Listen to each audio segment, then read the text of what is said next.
This is Hino's Sport, bringing you that heat and that fire. All right, I'm gonna give you guys my preliminary take on Gervonta Tank Davis versus Yuriorkis Gamboa. Hear me and hear me well. Listen, folks, you guys have to look at the totality and the sum of all parts associated with these two. Gamboa is an older fighter that's fighting on his last leg. These types of fighters are dangerous because in this essence and in this sense, a fighter that fights in this magnitude can either do one or two things. They could either fight for the remaining last leg of their boxing career, right? Or they're just basically going to look old overnight. It's really that simple. And it doesn't go any other way. These are the two polar opposite extremes. These are the paradigm shifts that an older fighter deals with. We have a fight of the year candidate fight in Naoya Inoue versus Nonito Donaire, because Nonito Donaire didn't look old overnight. Of course, his age eventually showed, and this is why Naoya Inoue won the fight. And that's just the truth of the fact of the matter. But we have to look at the fact that Nonito Donaire gets credit because he did not look his age for a long duration of that fight. He came and brought it, and he showed his experience and his savviness as a veteran, right? A good boxing veteran, and it was displayed. And he also displayed some deficiencies and some vices with Naoya Inoue in terms of him being defensively irresponsible and things of that nature. Of course, this speaks to Nonito Donaire's boxing resume and his ability to just be basically one of the upper echelon boxers in that smaller division, right? Bantamweight, that is. But at the same time, we got to see Naoya Inoue tested, right? Because this was a step-up fight for him, and he passed. He didn't pass all of the markers, but he passed nevertheless, because when he was put under the fire, although he made some mistakes, he rose to the occasion. He gave you a Batman, basically. He basically gave you a Dark Knight Rises moment. That was what his career was. This is why I have the respect for Naoya Inoue now, because now I know that he has a credible opponent on his resume. These are the things that I look for in fighters.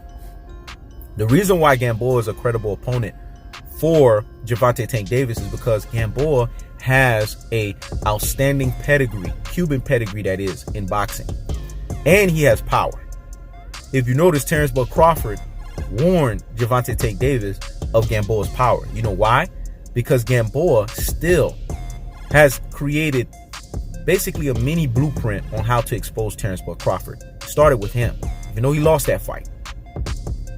And Gamboa, his power is dangerous enough to where it could change the dynamics of a fight. Gervonta Tank Davis is one of those fighters that he's dynamic. I call him the mini combination of Roy Jones meets Mike Tyson. I expect him to obliterate Yuriorkis Gamboa, but it's not going to be easy. He's going to have to go through some rounds where he's going to have to figure some things out, and he's going to go through a law of attrition. What people don't understand is this fight is actually a step-up fight for Tank Davis.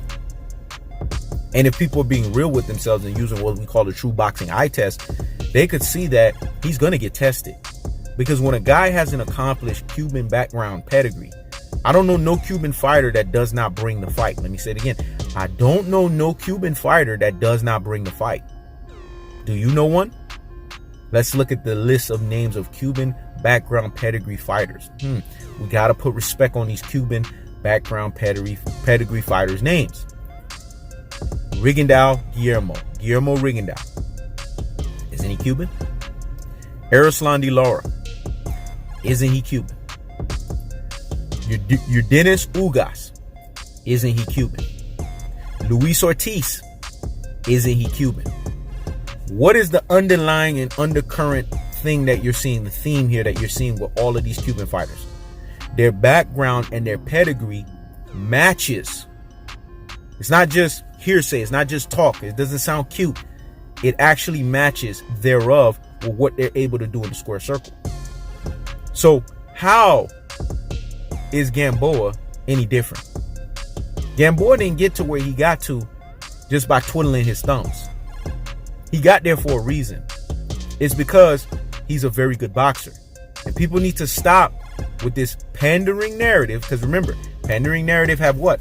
A ceiling cap. Once they hit the ceiling, blue, it has to come tumbling down. Let me say it again. Once they hit the ceiling, blue, it has to come tumbling down, folks. Because when you have a pandering narrative, you're founded upon shaky ground. Why disrespect a boxer just so that you can make your narrative have concrete or a solid foundation, or a false solid foundation thereof? That makes absolutely no sense. He knows the sport doesn't spit on fighters. I just knock them down to their truest and their most properest levels. There's a distinction between that. See, people don't understand the slim distinction between spitting on fighters, which is what panderers do, which is what a pandering narrative does, and what he knows the sport does in bringing fighters down to their truest and their most properest levels. I have all respect for all fighters because they're all part of a special fraternity. They step into the square circle and they do something that a lot of people can't do. Boxing is very reminiscent with life, in the sense of when you have two guys in an animalistic, in a very vulgar, in a very blunt way, in a very upfront and personal way, can squabble it out, because that's what fighting does. It tests your temperature and it shows the difference between who's an alpha and who's a beta. So why would I not respect everyone that steps into the square circle? I respect all fighters. I just have to give the delineation and the distinction, because I understand the Meek Mill's terminology to the T, both literally and figuratively, that there's levels to this stuff. There's gears. Everybody's not on the same level and everyone's not on the same gear. But don't get it twisted.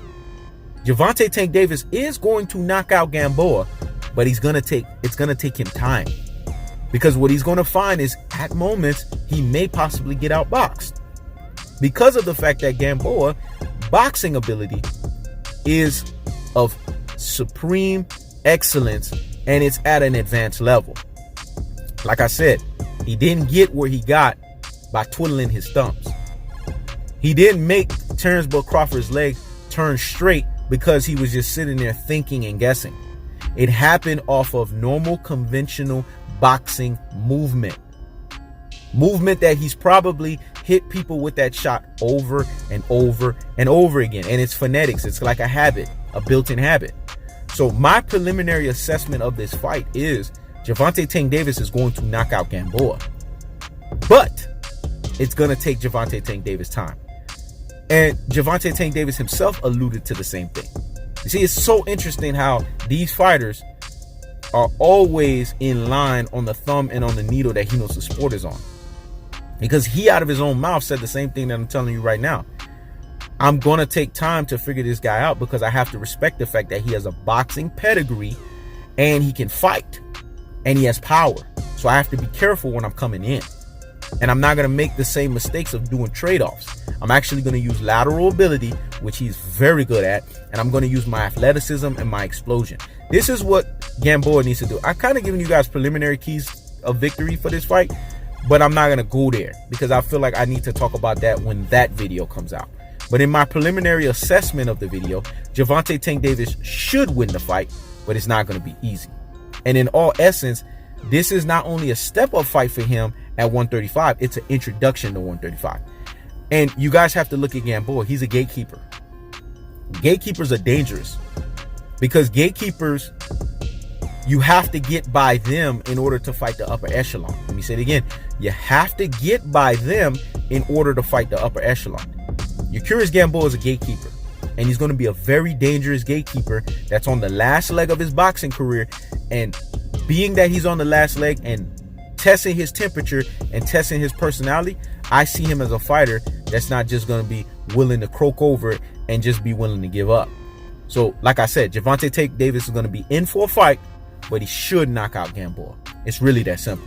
This is He Knows the Sport. Checking out.